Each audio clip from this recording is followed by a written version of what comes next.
Estimados seguidores de estas nuestras acostumbradas microcápsulas de cultura jurídica semanal, el día de hoy nuestra cápsula 205, ya 205 cápsulas, la quinta del año, cuyo único cometido pues es el incrementar la cultura jurídica, política y social de quienes nos están viendo, recordándoles nuestros 4 canales a disposición de ustedes: en Facebook, Cultura Jurídica Televisión; en YouTube, Cultura Jurídica Televisión; en Instagram, Cultura Jurídica Televisión; y en Telegram, nuestro canal Cultura Jurídica Televisión. Y bueno, el día de hoy, 3 temas de relevancia. El primero de ellos es que el gobierno de Israel desacata de manera flagrante las medidas cautelares, las medidas precautorias que dictó la Corte Internacional de Justicia, en el sentido de, si bien es cierto, no un cese al fuego, pero sí un cese a las acciones bélicas en contra de civiles primordialmente. Y vemos que día con día Israel destruye ya prácticamente la infraestructura, las viviendas de los palestinos en la Franja de Gaza, y ya son cerca de 25,000 personas fallecidas desde que inició el conflicto el año pasado, en donde más reciente en este tema los niños, las mujeres, los jóvenes, los adultos mayores, y nadie en la comunidad internacional puede hacer algo para evitarlo. Bueno, yo digo que sí se podría, que levantar una potencia la mano: oye, o paras esto o asumes las consecuencias, pero ningún país lo quiere hacer. Quizá violencia genere más violencia.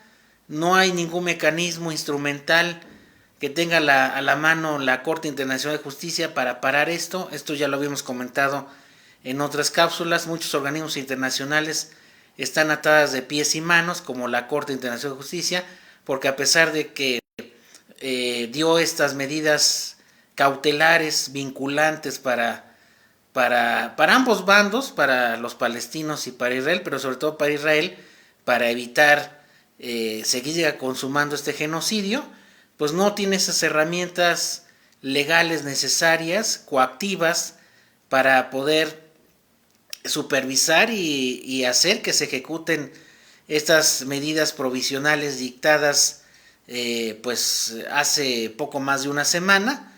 Y sigue pues la violencia, sigue el tema bélico, y obviamente pues a mi parecer prácticamente se está consumando un genocidio en pleno siglo XXI, a la vista de toda la comunidad internacional, un franco exterminio del pueblo palestino. No sabemos en qué vaya a parar esto, cómo vaya a reaccionar la comunidad internacional después de que pues pase más tiempo de este conflicto, que nadie parece pararlo. Y a pesar de que se ordenó que en un mes se diera un informe por parte del gobierno de Israel sobre el acatamiento de estas medidas, lo que vemos por las redes sociales y canales serios árabes como Al Jazeera, como algunos otros, pues día a día documentan que Israel no para el conflicto, se ha enfocado más en los civiles. Y bueno, pues es una cuestión extremadamente grave. Y no solamente ese conflicto, porque también ya la Corte Internacional de Justicia ha tomado cartas en el asunto en el conflicto de Ucrania y Rusia, donde desafortunadamente también las bajas civiles no se han, ahora sí que no se han dejado esperar. Ha habido bastantes. Es un conflicto que ya tiene 2 años y que igualmente ningún organismo internacional lo ha podido parar, junto con otros conflictos que existen, por ejemplo el conflicto de Siria, etcétera, que ya lo habíamos comentado, los conflictos bélicos que actualmente existen en el mundo. Y también el tema es que nos acercamos más a pues a una tercera guerra mundial, a que este conflicto, si no se soluciona en tiempo, pudiera escalar a toda la región del Medio Oriente y incluso a nivel internacional. Las cuestiones se tensan cada día más.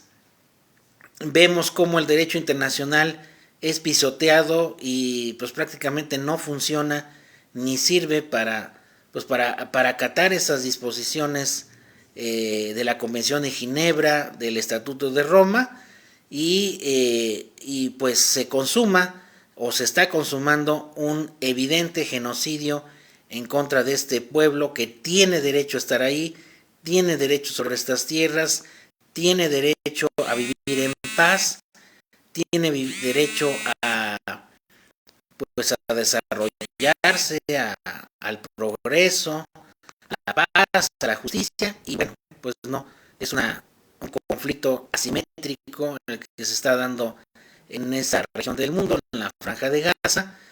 Algunos países vecinos han mostrado su indignación, pero eso no es suficiente. No es suficiente. Los países árabes también se han solidarizado con el pueblo palestino, pero también eso pues no ha sido no ha sido las medidas contundentes y suficientes pues para parar este tema, para parar este conflicto que van pasando los días y se acumulan más el número de muertos del lado palestino, casi 25,000, más los que desafortunadamente en los próximos días se den.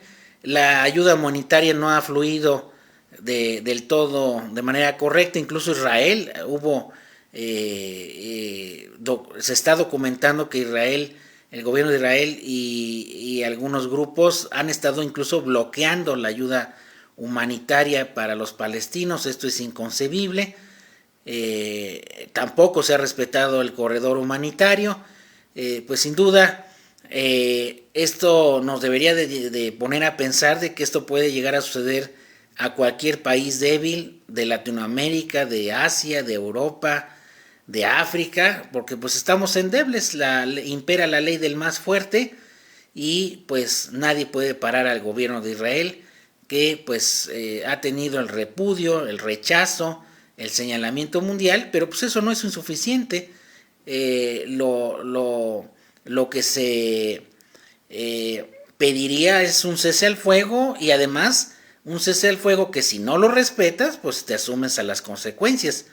Pero bueno, desafortunadamente eso no ha pasado, y desde luego que nos solidarizamos con el pueblo palestino, quien ha sufrido por décadas, desde poco después de la Segunda Guerra Mundial, el asedio de estos gobiernos, no respetando los acuerdos que en su momento se llegaron, el territorio que se les había asignado, y bueno, pues este conflicto se puede escalar tarde o temprano a más países de la región.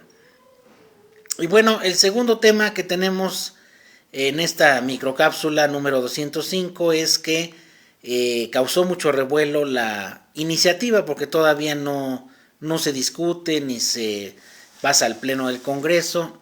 Quizá a lo mejor sea uno de los proyectos de ley pendientes de esta administración, la reforma al sistema de pensiones, que sí urge que se realice.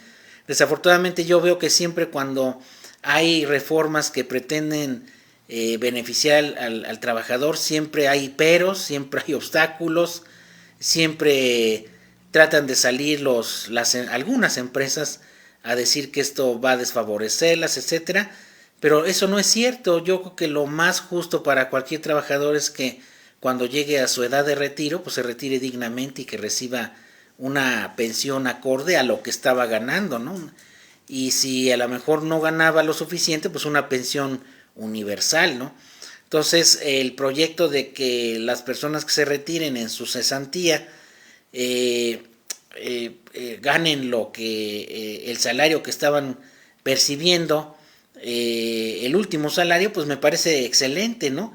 ¿Cuántos de nosotros actualmente entre 25 y 35, 35 o más años de edad, pues nos quedaremos sin pensión, porque el tema de las afores es un tema insuficiente. Las únicas que han ganado son las empresas de Afores. Los intereses a favor del trabajador son prácticamente nulos. No va a alcanzar para pagar una pensión. Este sistema de Afores yo creo que es más un negocio que beneficio para el trabajador. Ese tema también se va a tener que tocar. Y sobre todo muchas empresas que evaden sus responsabilidades laborales. El trabajador piensa que está cotizando ante el Instituto Mexicano de Seguro Social o algún otro análogo como el ISSSTE o el ISFAM, y hay empresas que evaden esto, ¿no? No pagan las cuotas de seguridad social o no inscriben a sus trabajadores, pasan años y esto pues les desfavorece en el tema de la pensión porque pues no tienen semanas cotizadas, a pesar de estar trabajando. Estas empresas eluden sus obligaciones en materia de seguridad social y el trabajador es el que finalmente cuando llegue su edad de retiro lo va a resentir. Prueba de ello los docentes universitarios de instituciones de educación superior privadas. Trabajando 7, 10, 15, 20 años, no se les reconoce su antigüedad, no se les reconoce sus semanas cotizadas y cuando lleguen a la edad de cesantía, a la que no se pueda trabajar, pues fíjese que va a tener que trabajar hasta los 90 años, si es que llega el trabajador a esa edad, porque no puede retirarse, porque no tiene las semanas cotizadas. Y además lo poquito que quizá tenga en su Afore va a ser insuficiente para pagarle su pensión, ¿no? Hay quienes dicen, pues, ¿de dónde va a salir el dinero? Pues el dinero de las cuotas y de las aportaciones que hace el trabajador. Por eso se debe de cambiar para que aumente la aportación tanto de el trabajador, el patrón y el Estado, para que llegando la edad de retiro se pueda solventar esos gastos, ¿no? Es una grave injusticia que personas que han trabajado por muchísimos años pues se queden sin pensión o que sigan trabajando cuando físicamente ya no lo puedan hacer. Entonces es un sistema de pensiones totalmente injusto. Muchas empresas son toleradas o no sé cómo pudiera llamarle para no pagar, no hacer antigüedad. Esto yo lo sé que lo propusieron los administradores, administradores que no saben nada de lo jurídico.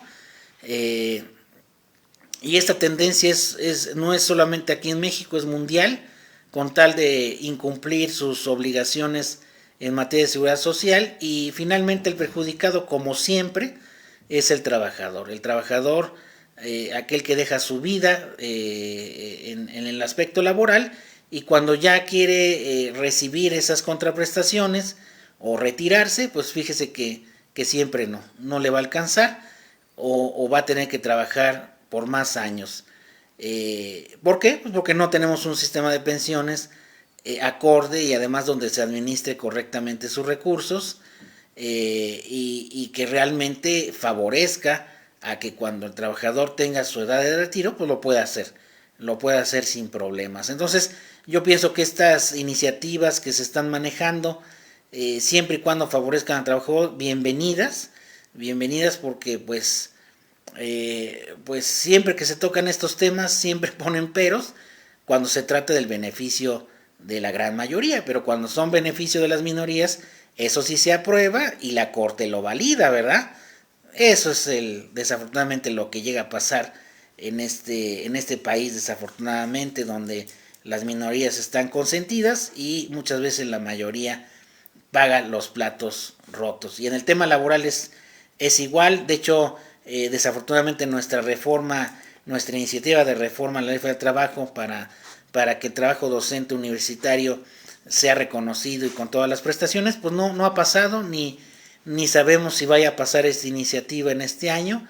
Es un gremio que ha quedado rezagado, cada vez empeoran su situación prestacional y laboral, pero eso no lo ve la autoridad, no le importa, y prueba de ello es que nuestra reforma ha quedado desafortunadamente parada y más de 500,000 de docentes pues están a la deriva porque, como también lo he comentado, pues se van a quedar sin pensión y sin prestaciones cuando llegue su edad de retiro. Muy grave estos temas y esperemos que si llega a aprobarse alguna iniciativa en este aspecto, pues sea favorable para el trabajador y que se jubile, que se pensione, en su caso, con el salario, un salario digno y decoroso.